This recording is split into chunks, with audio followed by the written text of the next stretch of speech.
What's going on, guys? Brandon here. Know it's been a while. Life's gotten away a lot, but I know I kind of got out of the whole weather scene, and then I kind of slowly got my way back. But I just want to provide a little update video for you, as well as a rack tour now. As you can see in my last video, it has definitely progressed from then. So I just want to give you a little update. So I got the two Dell PowerEdge R510 servers. So I nicknamed them Colossus because they're huge.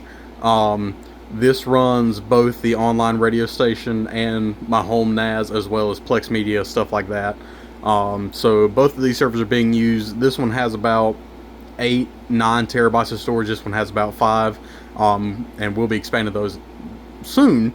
So once I can get the drives for them, these will be expanded so they can hold a lot more, as well as a RAM upgrade. But these really just run my stuff at home. Basically anything Plex Media wise, the online radio station, which is ran by these two computers, it runs it, as well as it runs a couple things for some people around the county. So that's what those run. Then we'll move down here. Of course, this is a Sage ENDEC. It's not a blue box, although that might be changing sometime in the next couple months. This is what pushes all the alerts out to the radio station itself. It's been upgraded to the 6.2 firmware just recently, and yes, those ROMs are still available. So if you need a 6.2 firmware ROM, I know where to get them. And moving down, this is my equalizer. So anything that processes through the computer that's actually in this box, it comes out of the radio station computer into this box, out of this box into the Sage, and out of the Sage into the stream computer. So that's what gets it all over the air. But this is just helps process the audio just a little bit. And you'll notice I got 4 Raspberry Pis rack mounted. So each of these are a receiver for the Sage ENDEC. So this is WERO Washington, WNG 706, KXI 95, and WXL 59. That is set on WPLW, which is here in Goldsboro, a local transmitter. So that's what that radio is for. So all of these feed into this ENDEC for alert receiving. So, and I got this neat little rack mount for the Raspberry Pis on Amazon. It was like 50 something bucks. So it works, and it looks a little bit, looks a little bit amazing. So down here, this is the stream computer. It's just encased in this old rack mount box. Just kind of get into the rack and get it halfway looking good. So the stream computer's in there, along with the audio interface for the stream computer is in there. So it's at the back, and it's a Volt 1, and I'll link it to the product page in the description. I also do have a patch panel for the house. I do have Ethernet ran out throughout this whole house, so this kind of helps me get Ethernet throughout any of the other rooms that I may need it in. There's 2 jacks in every room, so the guest bed, master bed, the other guest bedroom, as well as the living room, it has Ethernet jacks in them, and it's all powered by this Cisco Catalyst 2960G switch. This switch is old as dirt, but it still pushes out a bunch of stuff. The only thing I had to do, for some reason, the internet that comes in off of this one, it feeds directly into this, so that way it can, distribute it out throughout the whole ports and whatnot. But for some reason, every time I plugged it in, it detected a loopback on this port, which it can't be, because that's just the main internet coming in. So I had to go in with the help from some of the other guys and get it changed over, so it disabled that. And then, of course, I have this other switch in there. This was only a temporary thing, just to kind of, for some reason, if I took it out of here, pushed it in here, and pushed from here to here, it would work perfectly fine. It just would not work if it came directly out of here and into the switch. So once we got that fixed, I just left this one in, and luckily I did, because for right now, these patch cables aren't long enough to reach to the switch itself. So I have the 3 Raspberry Pis, which broadcast these 3 NOAA weather radios over the internet stream. So that's also located on our Tar Heel radio website. So if you want to listen into any of these or monitor them, I have them for free. You can go listen to them. They'll be up as well, as long as Spectrum stays up and as long as my power stays on. So, but luckily this came in clutch. So I just have these 3 routed to this switch down here, which is, this switch is connected to this switch. This one's just a managed switch, even though I barely use the managed portion, and this one's just an unmanaged switch. And coming down here, I have these 2 computers. So these two computers run SDRTrunk. So I run a service using Radio Scanner to provide all of our P25 digital channels for the counties and surrounding counties through these computers that goes on the app.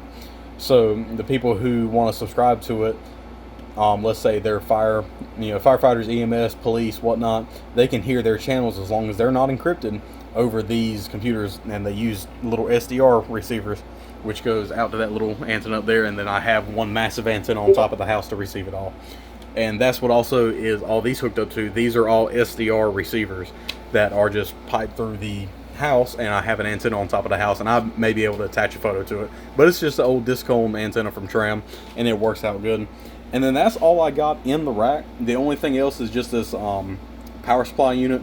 So this is my UPS, so just in case the power flickers or whatnot, it'll keep all this equipment running just for a short amount of time. I think it's like 8 minutes, 7 minutes, 9 minutes. So it'll keep it running for at least 9 minutes. So if it's a long power outage, that'll give me enough time to come in and at least turn these two off. This is the main stuff I'm worried about, because this has all my files on it. So my NAS is on this one, as well as all the stuff that runs all servers is on this one. So I try to keep these in good standing, so if they need to be shut down quickly, I can just come upstairs and shut them down safely. That way it's not just an abrupt power interrupt. I know there's a way with these Tripp-Lite units that you can make it shut down, although since I do run ESXi on both of these servers, I haven't really been able to do that. But 9 minutes should give me enough time to come up here and turn it all off, as long as I'm not home. And I mean, there's been plenty of power outages that everything's been shut off, so it does have some at least safe features in them, seeing as they all run on VMs, but it's just that little peace of mind. But no, this is just the rack that I wanted to show all y'all. I will say I do have another Sage ENDEC on its way. I bought this one off, this one was bought off eBay, the other one that's arriving is bought off eBay, but the other one is untested. This one was tested, although when I saw the video on eBay, it had a little bit of audio issues, but that was just because the levels in here weren't balanced out. So I was able to get these balanced, and it actually has a little bit of paper in it, and the printer does work.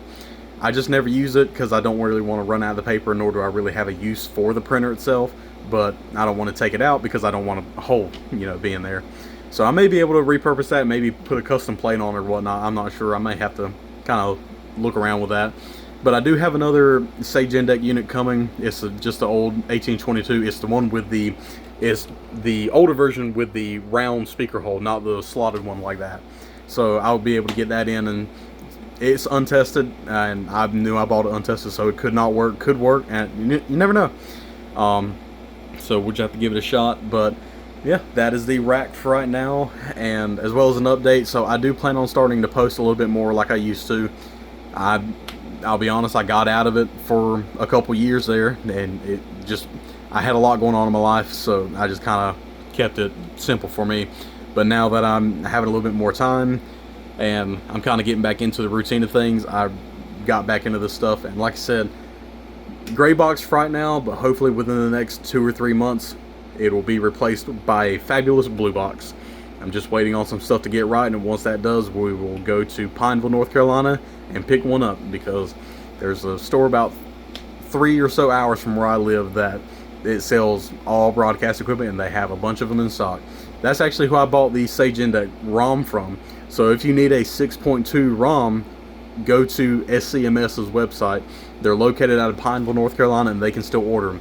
They are special order, and it took mine about a week or so to get here. But they're fantastic people, great customer service, and I can't say anything bad about them, and they've helped me out a lot. And eventually this will get upgraded, because this is an old Peavy unit. I would like to upgrade it to a Behringer one, as well as I would love to get a gate and compressor for the 4 monitor inputs, at least from here for this. So one, I can kind of adjust the audio, but as well as 2, I can go in and see and make sure none of these have gone offline.